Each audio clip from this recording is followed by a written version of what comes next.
The desperation is now turning to anger as families living in freezing conditions wait for aid.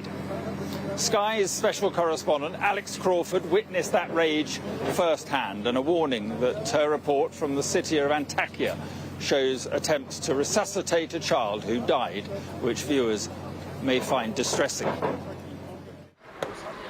They're using bits of rubble, whatever they can get their hands on to reach those buried.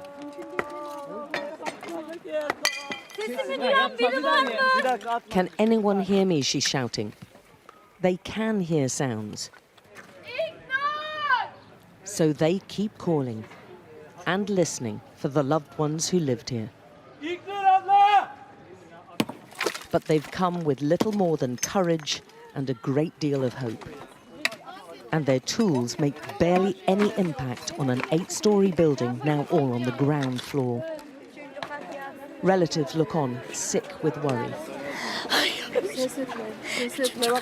And a bubbling anger growing inside.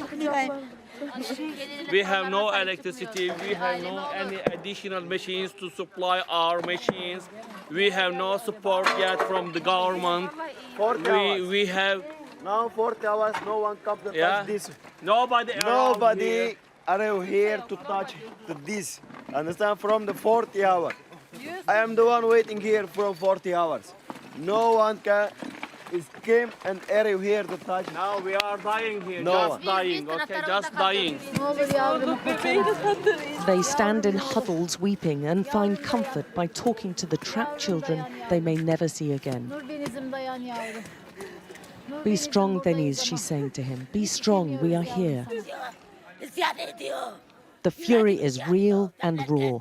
The government's not here, she's shouting. Enough, enough, enough.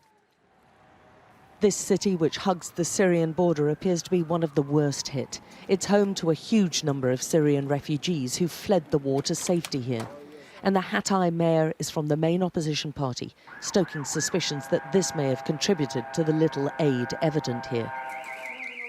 We saw residents helping themselves to food and supplies from a supermarket which had been broken into, but also saw a television being carted away.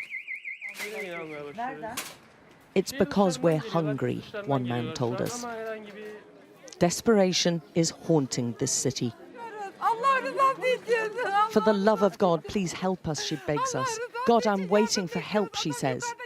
Her husband's trapped upstairs in their flat and has poor sight. Please, I expect help from my government.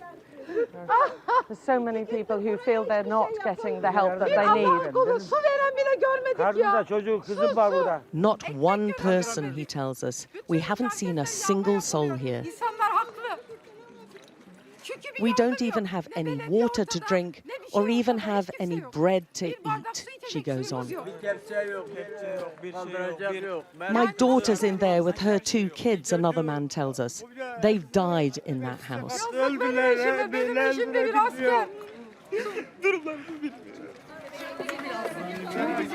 There are moments of sheer joy. A young baby is pulled out. After so many hours, she is a real living miracle. She's too young to remember what happened, but her family will remind her she's one who beat the odds on Turkey's terrible day of earthquakes. The baby's mother has somehow kept her alive, and she too has been found. They're both badly dehydrated, and the young mum looks traumatized. This has been a terrifying experience for them all. There are questions about how well prepared they were here for a disaster long predicted to happen. But every time someone is coaxed to safety and guided down the piles of broken concrete which were once their homes, it inspires the rescuers to keep on going. But there are far more suffering, far too many mothers consumed by grief as the wafer-thin hope they were clinging on to finally disappears. The rescuers don't give up, though. There are frantic efforts to try to resuscitate her boy. They try and they keep on trying. But this is a young life they cannot save. This region is probably uniquely ill-equipped to cope with a natural disaster of this scale. and the heartache and grief is going to grow over the next few days and weeks. Alex Crawford, Sky News in Antakya, southern Turkey.